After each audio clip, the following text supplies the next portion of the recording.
Hey guys, welcome to School for Studies. In this video, I am going to talk about how to write a thesis statement in essay.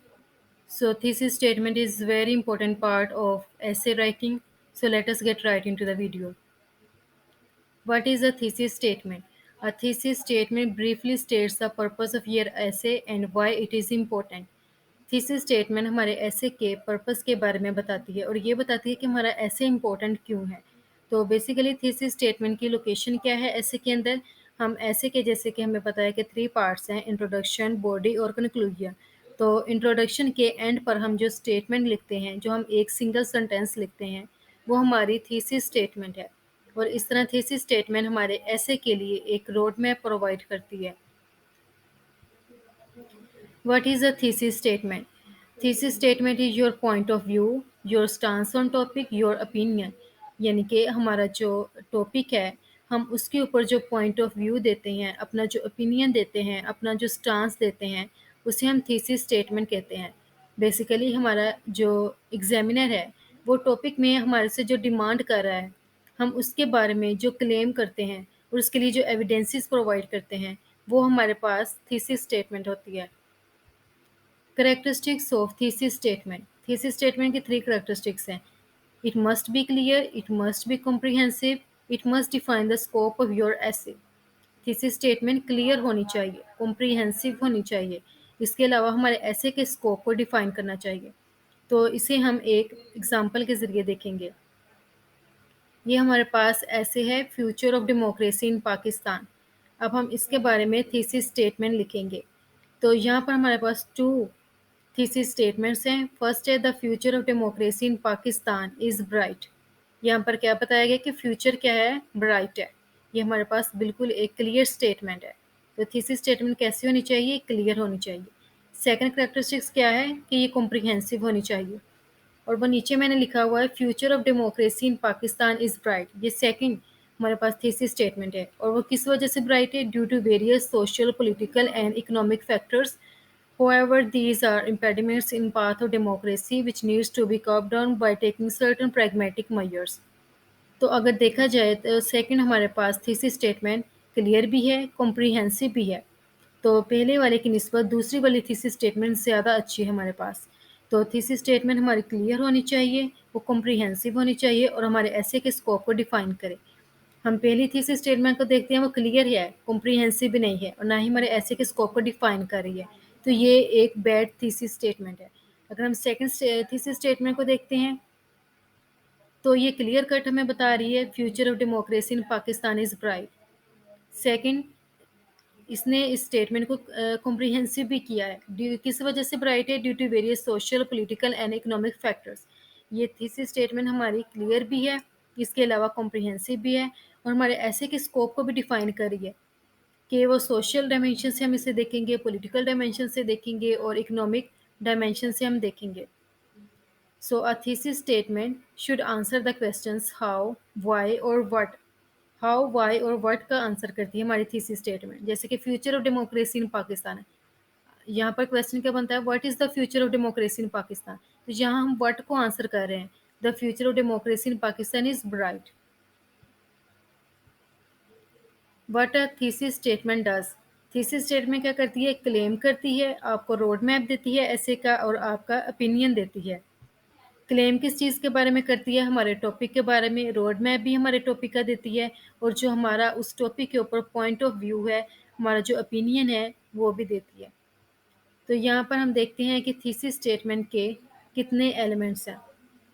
Thesis statement के 3 elements होते हैं, topic, argument और claim. Third है evidence. Topic है जो हमारे ऐसे का टॉपिक है, वही हमारी थीसिस स्टेटमेंट का पार्ट है। सेकंड थीसिस स्टेटमेंट का पार्ट क्या है, आर्गुमेंट और क्लेम।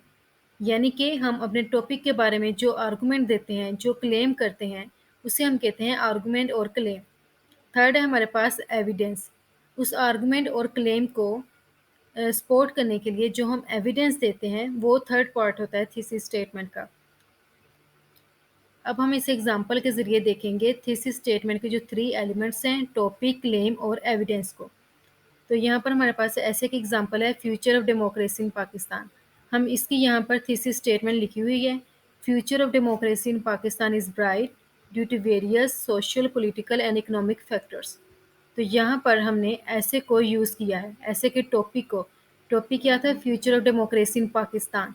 नीचे थीसिस स्टेटमेंट में भी हमने वैसे ही लिख दिया है, future of democracy in Pakistan. तो थीसिस स्टेटमेंट का जो सेकंड पार्ट था वो था क्लेम। यहाँ पर हमने क्लेम किया इज़ ब्राइट, ये हमारा क्लेम है।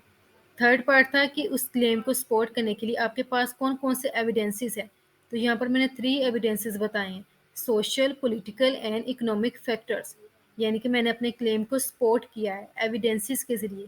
और इस तरह हमने इस थीसिस स्टेटमेंट के अंदर देखे कि इसके 3 एलिमेंट्स हैं, टॉपिक, क्लेम और एविडेंस। टॉपिक में हमारा टॉपिक नेम ही आएगा, ऐसे का टॉपिक नेम। और क्लेम में जो हम आर्गूमेंट करते हैं, जिसे हम प्रूव करने जाएंगे। और प्रूव हम कैसे करेंगे? एविडेंसेस के ज़रिए। एविडेंस में बताया कि सोशल डायमेंशन से देखेंगे, पॉलिटिकल डायमेंशन से देखेंगे और इकोनॉमिक डायमेंशन से देखेंगे। तो ये बेसिकली हमारे पास एक रोड मैप है कि हम पहले क्लेम करते हैं, जैसे कि future of democracy in Pakistan is bright, ये हमारा क्लेम हो गया। Why is it bright? या फिर बिकॉज, तो हमने बता दिया कि सोशल, पॉलिटिकल और इकोनॉमिक फैक्टर्स की वजह से। ये हमारा रोड मैप हो गया।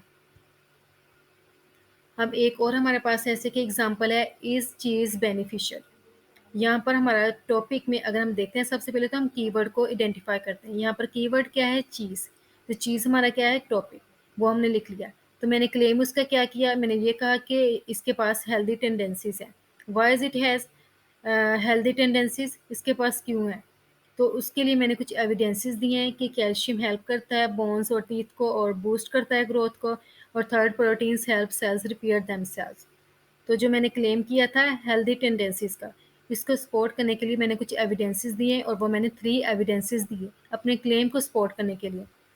और इस तरह मैंने थीसिस स्टेटमेंट बना ली और ये मेरे पास नीचे एक सिंगल सेंटेंस में आ गई है, जिसमें मेरा मेन आइडिया ऐसे का वो भी यहाँ पर प्रेजेंट है और यहाँ पर एक रोड मैप भी बताया गया है। चीज़ हैज़ हेल्दी टेंडेंसीज, और वो भी क्यों है? यानी कि मैंने बता दिया कि हेल्दी टेंडेंसीज हैं। अब इसको मैंने कैसे सपोर्ट किया? Because it's calcium provides necessary nutrients for the growth of bone and teeth. It boosts the growth of food bacteria in the gut and it has protein that helps cells repair themselves.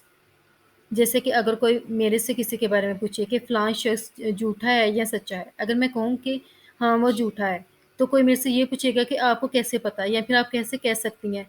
क्या आपके पास कोई इसके बारे में कोई solid evidence है? तो मैं कहूँगी कि हाँ, ये वजह थी, तो इस वजह से मुझे लगा कि ये एक झूठा इंसान है। यानी कि उसके लिए उस क्लेम जो मैंने क्लेम किया कि वो झूठा है, उसके लिए मैं कुछ एविडेंसेस दूँगी। तो ये बेसिकली थीसिस स्टेटमेंट है। Being a vegetarian is better, ये भी एक ऐसे की स्टेटमेंट है।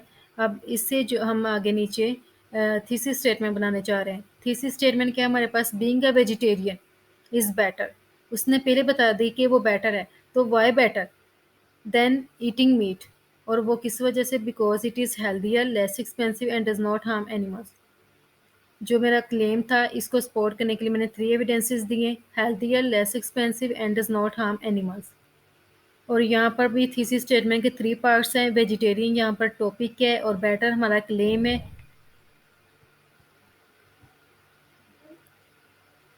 यहाँ पर हमने क्लेम किया था being a vegetarian is better than eating meat. और इसको हमने कैसे सपोर्ट किया? 3 आइडियाज़ के ज़रिए, because it is healthier, because it is less expensive, because it does not harm animals. तो इस तरह जो हम क्लेम करते हैं उसको यानी कि साबित करने के लिए भी हमारे पास कुछ एविडेंसेस होने चाहिए। नेक्स्ट हम देखेंगे what is not a thesis statement. An announcement, किसी भी किस्म की अनाउंसमेंट थीसिस स्टेटमेंट नहीं होती। जैसे कि अगर आप ये कहें in this essay I am going to describe, तो ये कोई थीसिस स्टेटमेंट नहीं है। अ क्वेश्चन, यानी कि थीसिस स्टेटमेंट क्वेश्चन भी नहीं होता। बेसिकली आप अपने ऐसे का जो टॉपिक है वो एक क्वेश्चन है, आप उसको थीसिस स्टेटमेंट में आंसर करने जा रहे हैं। तो यहाँ पर आप थीसिस स्टेटमेंट में कोई भी क्वेश्चन नहीं कर सकते, बल्कि आप क्वेश्चन को आंसर करते हैं, बजाय ये नहीं कि आप क्वेश्चन के ऊपर क्वेश्चन कर दें। और ना ही कभी आप थीसिस स्टेटमेंट में किसी भी किस्म का कोई फैक्ट लिखते हैं, ना ही कोई कोटेशन इंटर करते हैं। और ना ही हम लोग अपनी थीसिस स्टेटमेंट में किसी भी किस्म का कोई टाइटल लिखते हैं, like rising TCAP scores at mountain city elementary. अब यहाँ पर हम देखेंगे कि थीसिस स्टेटमेंट की लेंथ कितनी है। इंटरनेशनल स्टैंडर्ड के अकॉर्डिंग थीसिस स्टेटमेंट की लेंथ जस्ट 1 सेंटेंस है। लेकिन CSS के पेपर्स में, ऐसे पेपर्स में हम लोग 2 सेंटेंसेस भी लिख सकते हैं, 2 से ज़्यादा हम नहीं लिख सकते। क्योंकि बेसिकली यहाँ पर हम अपने ऐसे का एक रोड मैप प्रोवाइड कर रहे होते हैं, अपना मेन आइडिया डिस्क्राइब कर रहे होते हैं, तो इसके लिए सिंगल सेंटेंस ही इनफ है। और अब हम समरी देखेंगे इस लेक्चर की। यहाँ पर हमने थीसिस स्टेटमेंट के बारे में देखा कि ये एक आर्गुमेंट है, एक क्लेम है जो हम करते हैं, और इसे फिर हम एविडेंसेस के ज़रिए प्रूव करते हैं। तो बेसिकली थीसिस स्टेटमेंट हमारे ऐसे का रोड मैप है, और इसे हम रीडर को एक्सप्लेन करते हैं कि हम इस ऐसे में क्या डिस्कस करने जा रहे हैं। इसके अलावा हमने अपनी थीसिस स्टेटमेंट के 3 एलिमेंट्स देखे थे, जिसमें नंबर 1 पर था टॉपिक, नंबर 2 पर क्लेम, और नंबर 3 पर एविडेंसेस थे। टॉपिक में हम अपना टॉपिक नेम ही लिखते हैं, और क्लेम में जो हम आर्गुमेंट करते हैं, और एविडेंसेस में हम ऐसे सपोर्टिंग पॉइंट्स उसके अंदर लिखेंगे कि जो हमारे क्लेम को, हमारे आर्गुमेंट को सपोर्ट कर सके।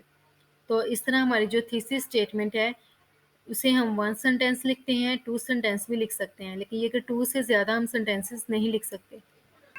और इसके लिए बेसिकली आप इस फिगर को याद रखें कि पहले आपने क्लेम करना है, या मेन आइडिया जिसे हम कह सकते हैं, आप आर्गुमेंट भी कह सकते हैं, कि कोई भी टॉपिक है आपका, उसके ऊपर क्या ओपिनियन है, आपने वो ओपिनियन बताया, और उस ओपिनियन की क्या वजूहत हैं। बिकॉज जैसे कि रोड मैप के अंदर आपने वो सपोर्टिंग पॉइंट अपने लिखने हैं, कम से कम 3 आपके पास सपोर्टिंग पॉइंट्स होने चाहिए, यानी कि आपके ऐसे का जो स्कोप है वो ब्रॉड होना चाहिए।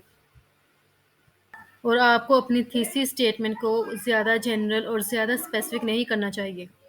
तो यहाँ पर हमने इस लेक्चर में डू एंड डज, इसको भी देखा, कुछ does, do and does not, कि आपको क्या करना चाहिए और क्या नहीं करना चाहिए। जैसे कि अनाउंसमेंट भी नहीं करनी चाहिए, थीसिस स्टेटमेंट में किसी भी किस्म के कोई फैक्ट को भी नहीं लिखना चाहिए, और ना ही आपको थीसिस स्टेटमेंट में किसी भी किस्म का कोई क्वेश्चन लिखना चाहिए, क्योंकि बेसिकली आपके ऐसे का टॉपिक ही क्वेश्चन है, और आपने थीसिस स्टेटमेंट में उसी को आंसर करना है।